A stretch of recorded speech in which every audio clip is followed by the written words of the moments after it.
বাংলাদেশিদের অন্যতম গন্তব্য সংযুক্ত আরব আমিরাতের শ্রমবাজার দীর্ঘদিন ধরে নতুন ভিসা ইস্যু না করার একটি অচল অবস্থার মধ্যে ছিল। তবে এই সংকট কাটানোর সম্ভাবনা দেখা দিয়েছে। সম্প্রতি দুবাইয়ে বাংলাদেশি কমিউনিটির আয়োজনে রাষ্ট্রদূত মুশফিকুল ফজল আনসারীর সংবর্ধনা অনুষ্ঠানে এই ইস্যুতে নতুন আশার বার্তা এসেছে।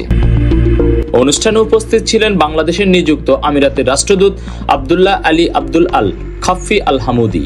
তিনি জানান, ফেব্রুয়ারি থেকে আমিরাতের নতুন ভিসা প্রদান শুরু করা হবে। রাষ্ট্রদূত স্পষ্ট করে বলেছেন যে রাজনৈতিক কোনো কারণে ভিসা বন্ধ ছিল না, বরং এটি ছিল কিছু প্রশাসনিক ও নীতিগত পরিবর্তনের অংশ। উল্লেখ্য যে আমিরাতের শ্রমবাজার বাংলাদেশের উপস্থিতি উল্লেখযোগ্য। কয়েক বছর আগে আমিরাতে প্রায় 6 থেকে 8 লাখ বাংলাদেশি বসবাস করলেও বর্তমানে এই সংখ্যা দাঁড়িয়েছে 12 লাখ। প্রবাসীদের নিরলস পরিশ্রম ও আত্মত্যাগ আমিরাতের অর্থনৈতিক উন্নয়নে গুরুত্বপূর্ণ ভূমিকা পালন করছে বাংলাদেশের শ্রমিকগণ। তবে রাষ্ট্রদূত ফজল আনসারী এবং অন্যান্য কর্মকর্তারা প্রবাসীদের আমিরাতের নিয়ম কানুন মেনে চলার আহ্বান জানান।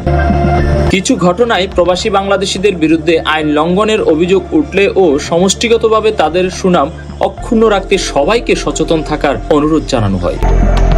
সংবর্ধনা অনুষ্ঠানে বিপুল সংখ্যক প্রবাসী বাংলাদেশি উপস্থিত ছিলেন, যা এই কমিউনিটির ঐক্য এবং গুরুত্বের বহিঃপ্রকাশ। অনুষ্ঠানটি প্রবাসীদের মধ্যে নতুন উদ্দীপনার সঞ্চার করেছে। তবে তাদের প্রতি রাষ্ট্রদূতের শ্রদ্ধা ও সমর্থন পুনর্ব্যক্ত করেছে। এই উন্নয়ন আমিরাতের কর্মসংস্থানের নতুন সুযোগ সৃষ্টির পাশাপাশি বাংলাদেশি শ্রমিকদের জন্য নতুন দিগন্ত উন্মোচন করবে বলে আশা করা হচ্ছে। Desk report, world vision.